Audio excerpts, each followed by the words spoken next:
Olá, boa noite para você. Agora 6h51. Um golpe que já é conhecido, mas que ainda acontece. Estelionatários se passam por funcionários de banco e conseguem a senha da vítima. Desta vez, o crime aconteceu com um idoso em Caçapava. Ele foi abordado dentro da agência e foi roubado em quase R$5 mil. Segundo o Procon, neste caso, a vítima deve ser ressarcida pelo prejuízo. Veja a reportagem de Márcio Correia e Claudinei Salles. Esta é a agência em Caçapava, onde seu Tadeu foi vítima da quadrilha. As câmeras de segurança registraram o crime. O jardineiro tentava sacar R$50 na área de autoatendimento quando foi abordado por um homem que se passou por funcionário do banco. O que ele falou para o senhor? Eu te ajudo porque eu sou agente do banco, né? Eu ajudo no banco aqui. Eu te ajudo, eu sei o que eu preciso. Eu preciso de R$50. O senhor passou a senha para ele? Eu apertei só ali. Apertei, ele tinha.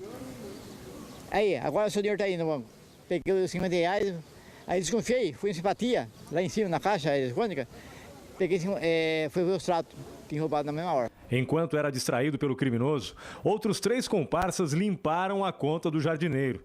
No boletim de ocorrência consta um saque de R$1.400 e a transferência de R$3 mil para 2 contas em Guarulhos. Mas somente um depósito de R$1.500 foi bloqueado pelo banco. Dentro do banco foi roubado e o banco não quer pagar.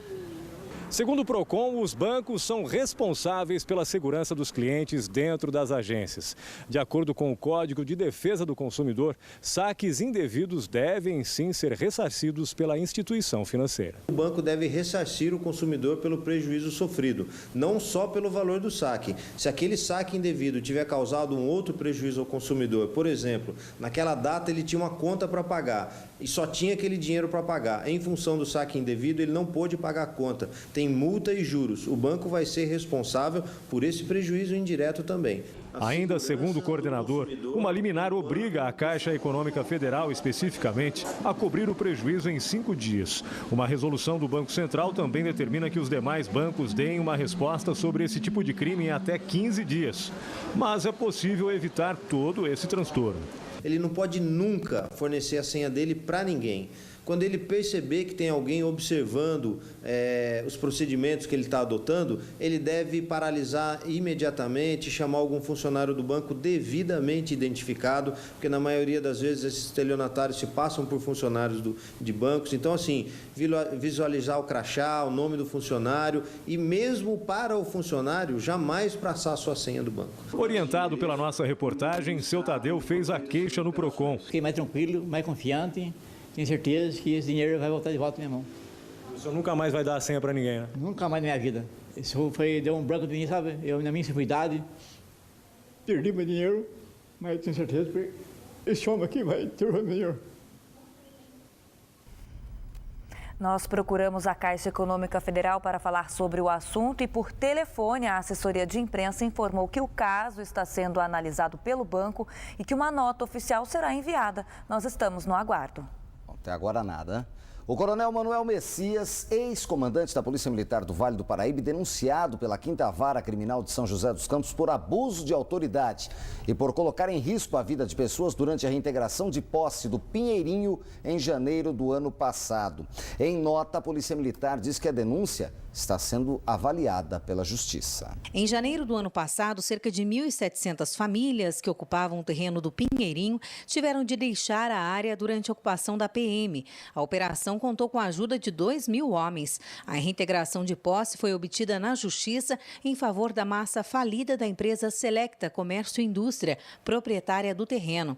Segundo a acusação, na época, o então comandante Manuel Messias teria ordenado aos militares que impedissem a entrada no Pinheirinho de advogados e do defensor público Jairo Salvador, que move a ação indenizatória em favor das famílias. A polícia também informou que nos casos de reintegração de posse, atua em apoio a oficiais de justiça que agem no cumprimento de decisões judiciais. Manuel Messias se aposentou em 2012.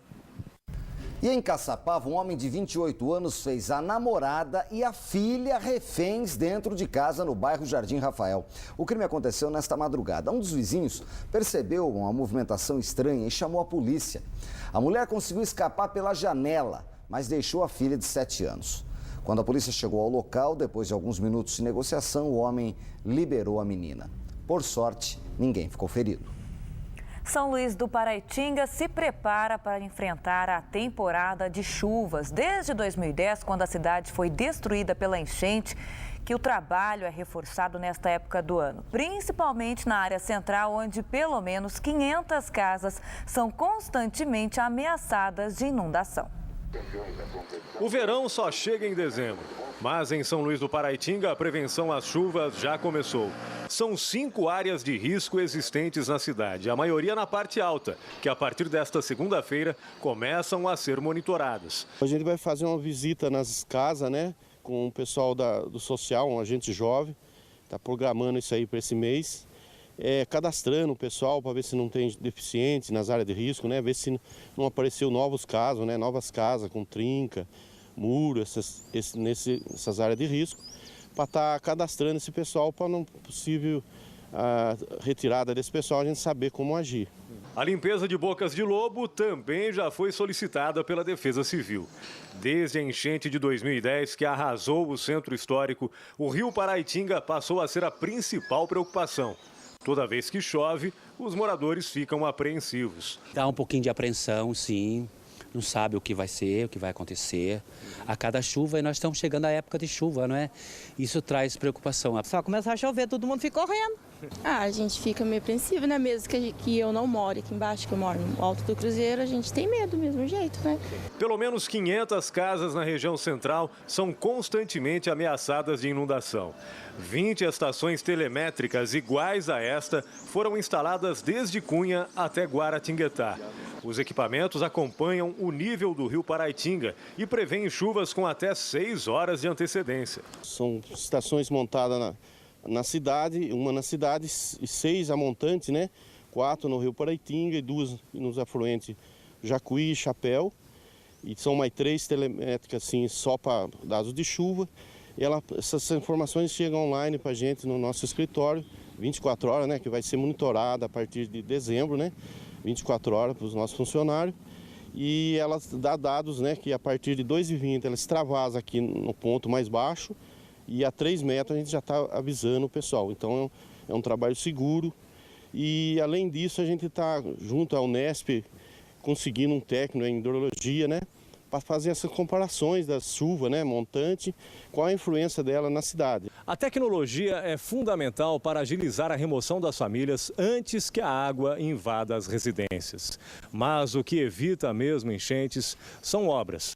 Nos últimos 3 anos, o governo do estado investiu 12 milhões de reais na recuperação de margens e leitos, construção de muros de contenção e desassoreamento. Só que esse valor ainda corresponde a cerca de 10% dos mais de 100 milhões de reais necessários para eliminar de vez aqui de São Luís do Paraitinga o risco das inundações. A segunda etapa das obras deveria ter começado em julho, mas continua no papel, incluindo um piscinão entre Lagoinha e São Luís do Paraitinga. O diretor do Departamento de Águas e Energia Elétrica diz que o fato de o município ser patrimônio histórico impede a agilidade do plano de intervenções. Nós temos uma preocupação muito grande com os valores históricos, religiosos, culturais e da cidade em si mesmo, que é muito próxima do rio. Agora, estamos caminhando bem, há um entendimento muito forte com todas as entidades e haja visto o que ocorreu em final de 2012, nós tivemos uma precipitação significativa e São Luís não voltou a ter o dissabor da inundação da sua cidade novamente. Na casa de Dona Maria, a marca onde a água chegou em janeiro de 2010 ainda está visível na parede, a mais de 10 metros de altura. Somente a mesa, o espelho e o armário do presépio foram salvos da enchente. Por isso, ela fica sempre com um olho no céu e outro no leito do rio. Um pouco, sim. A gente olha porque a gente se preocupa, né? Porque não sabe uma coisa que a gente não espera e aí acontece, né? E a semana começou com céu nublado. Será que vai chover muito? Vamos ver como vai ficar o tempo amanhã em toda a região com a Mônica Arruda. Uma frente fria mantém o tempo instável nesta terça-feira em toda a região e com chuvas. As temperaturas estarão em queda, por isso a sensação será de frio. Vamos ao mapa? Mínimas de 10 graus em Campos do Jordão, 16 graus em Taubaté e 17 graus em Aparecida.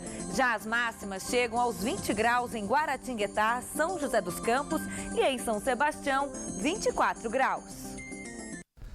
E veja a seguir aqui no Band Cidade, você confere a condição das estradas da região. Tem também as notícias do esporte. O Band Cidade volta em instantes, agora 7h01.